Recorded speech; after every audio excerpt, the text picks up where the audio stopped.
Central recruitment cell army ordnance corps centre Secunderabad ने भर्ती निकाली है मटेरियल असिस्टेंट की, जिसके लिए ऑल इंडिया कैंडिडेट अप्लाई कर सकते हैं, कोई भी राज्य की बाध्यता नहीं है। आप भारत में किसी भी राज्य के निवासी हो, आप अप्लाई कर सकते हैं। आज हम आपको डिटेल में इस वैकेंसी के बारे में बताने वाले हैं। चलिए शुरू करते हैं।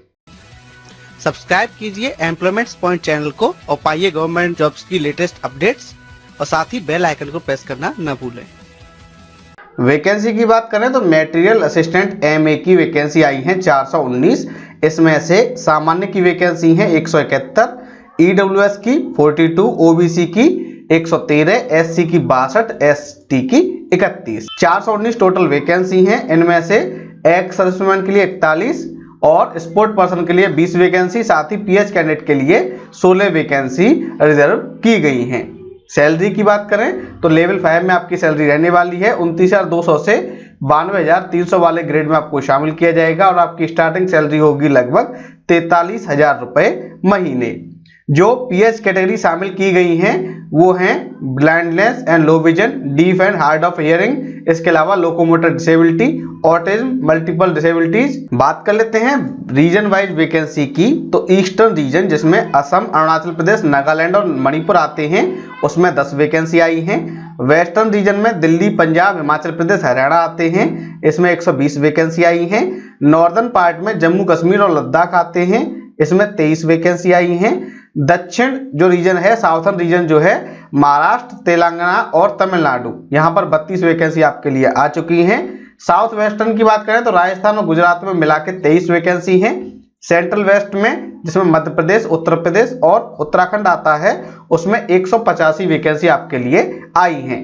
सेंट्रल ईस्ट की बात करें तो वेस्ट बंगाल, झारखंड और सिक्किम, इसमें 26 वैकेंसी आपके लिए टोटल आई हैं। अब बात कर लेते हैं एज लिमिट की। एज लिमिट मटेरियल असिस्टेंट के लिए रखी गई है 18 से लेकर 27 साल और इसमें एज पर रूल रिलैक्सेशन मिलने वाला है। क्वालिफिकेशन की बात करें तो आप ग्रेजुएट होनी चाहिए किसी भी डिसिप्लिन में, या फिर आपके पास डिप्लोमा है मटेरियल मैनेजमेंट में, या फिर डिप्लोमा इन इंजीनियरिंग है, किसी भी डिसिप्लिन में आप अलाउ किए गए हैं। तो 3 चीजें हैं, या तो आपने ग्रेजुएशन कर रखा हो, यानी आपने BA, BSc, BCom, BE, BTech कुछ भी कर रखा हो, आप एलिजिबल हैं।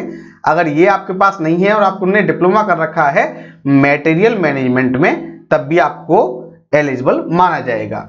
इसके अलावा वो कैंडिडेट जिनके पास डिप्लोमा है इंजीनियरिंग में, किसी भी ट्रेड में हो, चाहे सिविल में हो, इलेक्ट्रिकल में हो, इलेक्ट्रॉनिक्स में हो, मैकेनिकल में हो, इंस्ट्रूमेंट में हो, किसी भी ट्रेड में आपके पास डिप्लोमा है, 3 साल का इंजीनियरिंग का, आपको एलिजिबल माना जाएगा। एक बात और हम आपको बता दें कि जो आपकी डेट ऑफ बर्थ 10th के सर्टिफिकेट में है वही मान्य की जाएगी और कोई भी डेट मान्य नहीं होगी।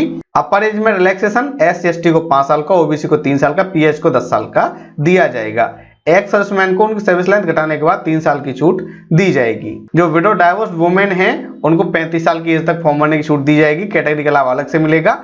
स्पोर्ट पर्सन को 5 साल का एज में रिलैक्सेशन मिलने वाला है। जब आप फॉर्म भरेंगे तो आपको क्या क्या डॉक्यूमेंट अपलोड करने हैं वो हम आपको बता देते हैं। कोई भी एक आईडी प्रूफ, जिसमें Aadhaar card, PAN card, voter ID, passport, इनमें से किसी एक का आपको स्कैन करके अपलोड करना होगा। इसके अलावा लेटेस्ट पासपोर्ट साइज फोटोग्राफ आपको अपलोड करने होंगे और सिग्नेचर अपलोड करने होंगे। साथ ही 10th के सर्टिफिकेट की कॉपी भी आपको अपलोड करनी होगी, ग्रेजुएशन सर्टिफिकेट करनी होगी। अगर आपके पास डिप्लोमा है तो वो आपको अपलोड करना होगा। यानी जो भी डॉक्यूमेंट आप क्लेम कर रहे हैं उसमें आपको जो भी रिक्वायर्ड है वेबसाइट के अकॉर्डिंग वो अपलोड करने होंगे। फॉर्म भरने के बाद उसका प्रिंट आउट निकलवा के अपने पास सुरक्षित रख लें। चॉइस ऑफ एग्जाम सेंटर की बात करें तो भारत में डिफरेंट लोकेशन पे बनाए गए हैं और आपको अपने हिसाब से चुनना होगा।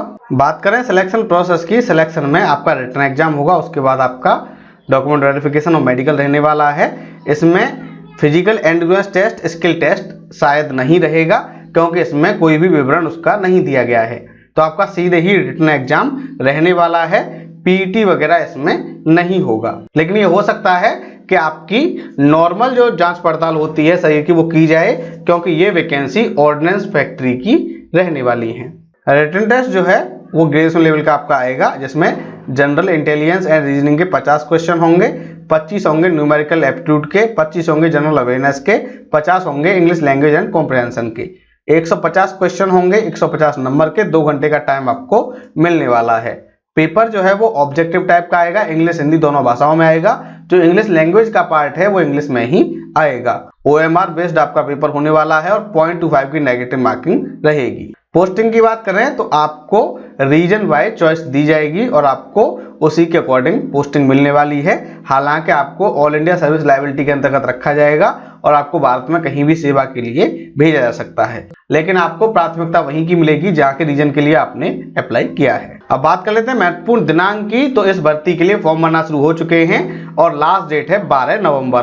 12 नवंबर तक आप ऑनलाइन अप्लाई कर पाएंगे। कितने तारीख तक? 12 नवंबर तक। अगर डेट आगे बढ़ती है तो उसके बारे में आपको वेबसाइट के माध्यम से पता चल जाएगा। इस भर्ती के लिए जो फॉर्म भरने की डेट है वो विज्ञप्ति प्रकाशित होने के 21 दिन के अंदर है। यह विज्ञप्ति प्रकाशित हुई है 23 अक्टूबर को, तो उसके 21 दिन यानी 12 नवंबर तक आप ऑनलाइन अप्लाई कर सकते हैं। www.aocrecruitment.gov.in वेबसाइट पे जाके वहां से ऑनलाइन अप्लाई आप कर सकते हैं। साथियों, मैं उम्मीद है ये वीडियो आपको पसंद आया होगा। इस वीडियो को लाइक कीजिए, शेयर कीजिए और अगर आप नए हमारे चैनल पर तो हमारे चैनल को सब्सक्राइब कर लीजिए, क्योंकि मिलती है सही जानकारी को सरल भाषा में। धन्यवाद।